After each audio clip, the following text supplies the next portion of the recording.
ابو Dhabi سے ایک عمدی دوست نے یہ سوال بھجوایا ہے. وہ لکھتے ہیں کہ بعض لوگوں کا خیال ہے کہ نماز جنازہ غائب میت کی تدفین کے بعد ہی ادا ہو سکتی ہے, اس سے پہلے نہیں. میرا بھی یہ خیال ہے, بعد نہیں ہونی چاہیے, پہلے اصل جنازہ وہی جو سامنے ہو. ملک غلام سفر مانسا کا بھی یہی خیال تھا, انتظار کر رہے ہیں اس لیے جب کوئی ایسا واقعہ وہ لکھتے ہیں میں ان سے کہتا ہوں کہ جب وہاں تدفین ہو جائے گی تو پھر میں جنازہ غائب پڑھاؤں گا.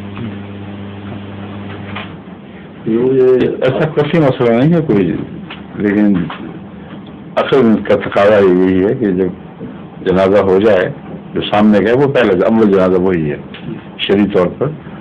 باقی جو نفلی جنازے ہیں نا, اس لیے فرض سے پہلے نفل نہیں ہونا چاہیے. ظہور مہدی آخر زمان